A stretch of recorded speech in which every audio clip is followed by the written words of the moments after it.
अथवा Karl marks. Ambedkarnama जारी है दोस्तों, और इस श्रृंखला का यह कंक्लूडिंग पोर्शन है। मुद्दा है कि क्या राज्य का स्वरूप, नेचर ऑफ स्टेट कैसा हो। डॉक्टर अंबेडकर लिखते हैं कि साम्यवादी स्वयं इस बात को स्वीकार करते हैं कि एक स्थायी तानाशाही के रूप में राज्य का उनका सिद्धांत उनके राजनीतिक दर्शन की कमजोरी है। वे इस तर्क का आश्रय लेते हैं कि राज्य अंततः समाप्त हो जाएगा, लेकिन प्रश्न यह है कि राज्य समाप्त कब होगा, और जब समाप्त हो जाएगा तो उसके बाद कौन आएगा। इस प्रश्न के उत्तर में कोई निश्चित समय मार्क्सवादी नहीं बताते। लोकतंत्र को सुरक्षित रखने के लिए तानाशाही अल्पावधि के लिए, कुछ समय के लिए अच्छी हो सकती है, उसका स्वागत किया जा सकता है, लेकिन तानाशाही अपना काम पूरा करने के बाद, लोकतंत्र में आने वाली बाधाओं को दूर करने के बाद स्वयं क्यों नहीं समाप्त हो जाती। क्या अशोक ने इसका उदाहरण प्रस्तुत नहीं किया था? उसने कलिंग के विरुद्ध हिंसा को अपनाया, परंतु उसके बाद उसने हिंसा का पूर्णतः त्याग कर दिया। यदि आज हमारे विजेता अपने विजितों को ही नहीं बल्कि स्वयं को भी शस्त्र विहीन कर ले, तो समस्त संसार में शांति आ जाएगी। आगे लिखते हैं डॉक्टर अंबेडकर कि साम्यवादियों ने इसका कोई उत्तर अभी नहीं दिया है।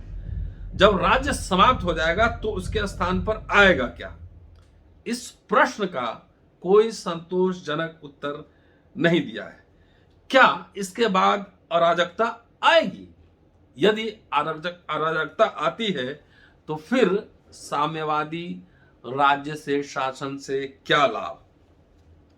अब बल प्रयोग के बारे में कहते हैं और धर्म के बारे में कि बहुत महत्वपूर्ण पहलू है कि बल प्रयोग को हटाने के बाद जो चीज इसे कायम रख सकती है राज्य को, वह केवल धर्म ही। परंतु साम्यवादियों की दृष्टि में धर्म अभिशाप है। धर्म के प्रति उनमें घृणा इतनी गहरी बैठी है कि वे साम्यवादियों के लिए सहायक धर्मों तथा उनके लिए जो सहायक नहीं है, उन दोनों धर्मों के बीच भेद नहीं करते। साम्यवादी ईसाई मत के प्रति अपनी घृणा को बौद्ध धर्म तक ले आए हैं। उन्होंने इन दोनों के बीच किसी अंतर को जांच करने की कोशिश नहीं की, कभी कष्ट नहीं किया। साम्यवादियों ने ईसाई मत के विरुद्ध दोहरे आरोप लगाए। ईसाई मत के विरुद्ध उनका पहला आरोप यह था कि वह लोगों को परलोक के प्रति सजग तथा इस लोक में दरिद्रता भोगने के लिए बाध्य करता है। लेकिन ऐसा आरोप बौद्ध धर्म के विरुद्ध नहीं लगाया जा सकता।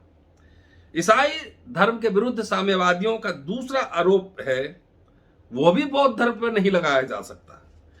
इस आरोप को संक्षेप में इस प्रकार समझा जा सकता है कि धर्म जनता के लिए अफीम है। Religion is the opium of the society. यह आरोप ईसा के पर्वत प्रवचन, सरमन ऑन द माउंट पर आधारित है, जो बाइबल में मिलता है। यह निर्धन, दरिद्र तथा दुर्बल के लिए स्वर्ग के द्वार खोलता है। बुद्ध के उपदेश में पर्वत प्रवचन नहीं मिलता। उनकी शिक्षा एवं उपदेश धन व संपत्ति अर्जित करने से संबंधित है। और यहाँ पे अनाथ पिंडक से उनकी जो बातचीत है, बुद्ध की बातचीत है, उसको यहाँ पे पेश करते हैं। लिखते हैं कि एक बार अनाथ पिंडक उस स्थान पर आया जहां बुद्ध ठहरे हुए थे। वहां आकर उसने बुद्ध को प्रणाम किया और एक और आसन ग्रहण किया और उनसे पूछा, क्या भगवान यह बताएंगे कि गृहस्थ के लिए कौन सी बातें स्वागत योग्य, सुखद तथा स्वीकार्य है? बुद्ध ने उत्तर दिया, इसमें प्रथम विधि पूर्वक धन अर्जित करना है। दूसरी बात यह देखना है कि आपके संबंधी भी विधि पूर्वक ही धन अर्जित करें।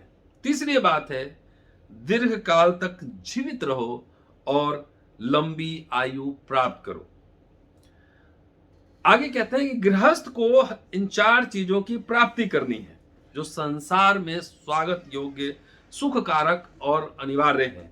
श्रद्धा, शुद्ध आचरण, स्वतंत्रता और बुद्धि। स्वतंत्रता, शुद्ध आचरण दूसरों का जीवन लेने अर्थात हत्या करने, चोरी करने, व्यभिचार करने, झूठ बोलने तथा मद्यपान करने से रोकता है। स्वतंत्रता ऐसे गृहस्थ का गुण होती है जो धन लोलुपता के दोष से मुक्त, उदार, दानशील, मुक्त हस्त दान देकर आनंदित होने वाला और इतना शुद्ध हृदय का हो कि उसे उपहारों का वितरण करने के लिए कहा जा सके। अब बुद्धिमान कौन है?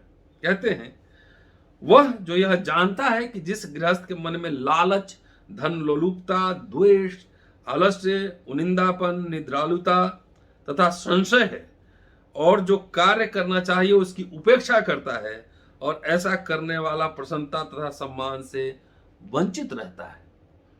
लालच, द्वेष, आलस्य, संशय मन के कलंक है।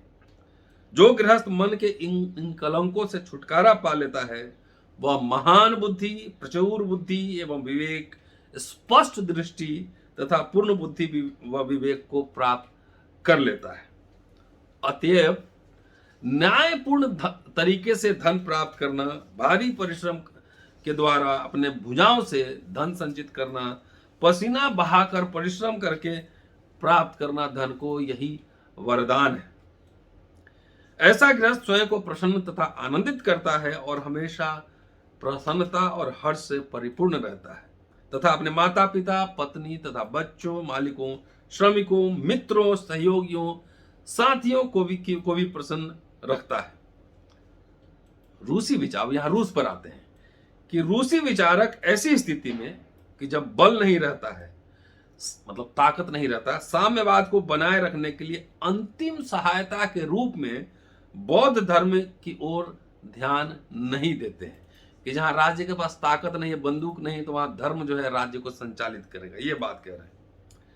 रूसी विचारक अपने साम्यवाद पर गर्व करते हैं परंतु यह भूल जाते हैं कि सबसे बड़ा आश्चर्य यह है कि बुद्ध ने उसमें तानाशाही विहीन साम्यवाद की स्थापना की थी।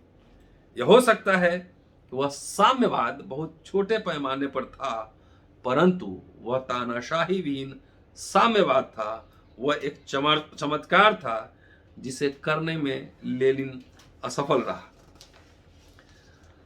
आगे लिखते हैं कि बुद्ध का तरीका अलग था।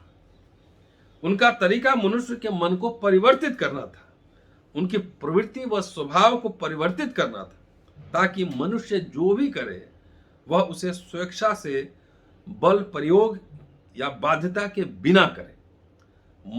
मनुष्य की चित्तवृत्ति व स्वभाव को परिवर्तित करना उनका मुख्य काम था और उसका साधन था धम्म तथा धम्म के विषय में उनके सतत उपदेश। बुद्ध का तरीका लोगों को उस कार्य करने के लिए जिसे वे पसंद नहीं करते थे बाध्य करना नहीं था, चाहे वह उनके लिए अच्छा ही क्यों न हो। उनकी पद्धति मनुष्यों की चित्त वृत्ति व स्वभाव को बदलने की थी ताकि उस कार्य को स्वेच्छा से करें।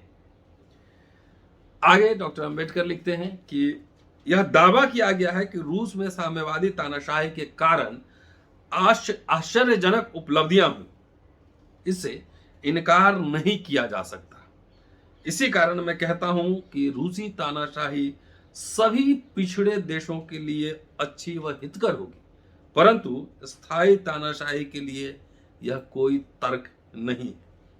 मानवता के लिए सिर्फ आर्थिक मूल्यों की आवश्यकता नहीं होती, उसके लिए आध्यात्मिक मूल्यों को बनाए रखने की भी आवश्यकता होती है। स्थायी तानाशाही ने आध्यात्मिक मूल्य की ओर ध्यान नहीं दिया और वह उनकी ओर ध्यान देने को इच्छुक भी नहीं है। मनुष्य का भौतिक विकास भौतिक रूप से के साथ साथ आध्यात्मिक रूप से भी विकास होना चाहिए। मानव समाज का लक्ष्य एक नवीन नींव डालने का रहा है जिसे फ्रांसीसी क्रांति द्वारा संक्षेप में 3 शब्दों द्वारा व्यक्त किया गया। भ्रातृत्व, स्वतंत्रता तथा समानता। इस नारे के कारण फ्रांसीसी क्रांति का स्वागत किया गया था। वह समानता उत्पन्न करने में असफल रहा। हम रूसी क्रांति का स्वागत करते हैं क्योंकि इसका लक्ष्य समानता उत्पन्न करना है, परंतु इस बात पर अधिक जोर नहीं दिया जा सकता कि समानता लाने के लिए समाज में भ्रातृत्व या स्वतंत्रता का बलिदान किया जा सकता है। भ्रातृत्व या स्वतंत्रता के बिना समानता का कोई मूल्य नहीं। ऐसा प्रतीत होता है कि ये तीनों तभी विद्यमान रह सकती है जब व्यक्ति बुद्ध के मार्ग का अनुसरण करे। साम्यवादी एक ही चीज दे सकते हैं, सब कुछ नहीं। तो चलिए, ये पटाक्षेप है बुद्ध अथवा Karl Marx, volume 7 page number 354 से 57 पर आप देख सकते हैं। शुक्रिया की watching, sharing and subscribing. Ambedkarnama. मिलता हूं जल्द अगले एपिसोड में। शुक्रिया। जय भीम।